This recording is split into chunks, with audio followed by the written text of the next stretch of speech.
Hello, I'm Gary Stein. Thank you all for being here, and particularly thanks to LPR for making this possible and all the work that goes into putting a magazine together. Much appreciated to giving us an audience. The first poem I will read is from the LPR, and my wife and I are kayakers. It's something that we love to do. Kayak is one of those strange words that is spelled forwards or backwards. It means the same thing. And it reminds me of the process of kayaking. Kayak. The word balances back and forth like the paddles. And like the Y, we wedge between beginning and end. Knuckle and arm drive the blade, slit the lake's skin, a soft violence. We skirt lily pads, pollen, jittery nymphs. Below, an ancient trout rises as if from a dream to swallow the hatch or the reflected moon on dark water that floats the kayak between two worlds. We become the fish, finning to surface just as our eyes open the morning. I'd like to read two short poems from my new book, Touring the Shadow Factory.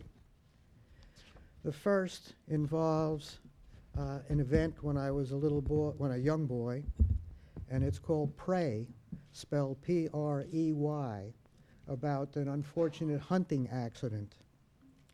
Prey. The Oak Road boys pushed the bow into my hands, taunting me to take a life for them. I aimed the arrow high above the squirrel, but low enough to let them think I wanted blood.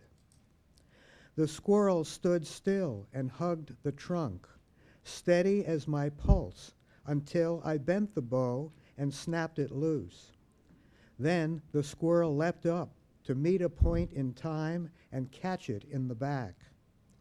We watched it pinned to wood a while, the way paws beat the bark as if to blame the tree.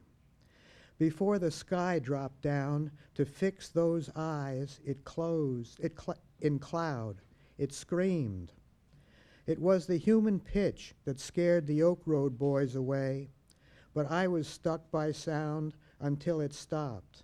And when it stopped, I stayed more still and felt the rush of blood. Veins arrowed at my heart to make me move.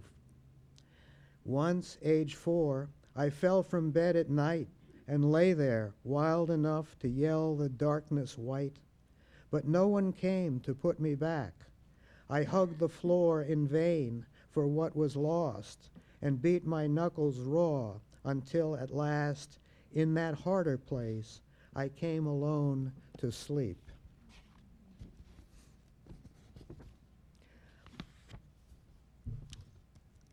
And last poem, Remembering the Rabbits.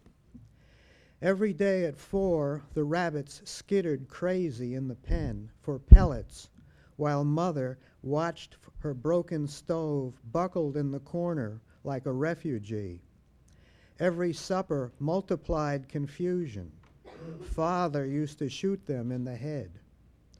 Memory is tricky, though I'm sure they hung from rafters in the shed, shorn of skin, blue meat and flies, ready for the iron pan.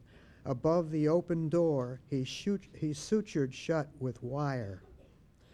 I used to think it was the slaughtered meal that stopped her fork, but now I dream Dad's bag packed heavy on the porch, the sacks slung in its case, and leaning on the house, a rifle with notches on the butt and silent ricochet.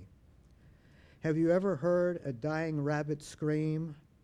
His alto sax could sound like that and make your spine go tight. Mother didn't sing all day, just pinned our laundry to the line. White clothes, lonely for his jeans and ratty socks. The space they would have hung from, filled up by the sky and what he didn't say. Thank you.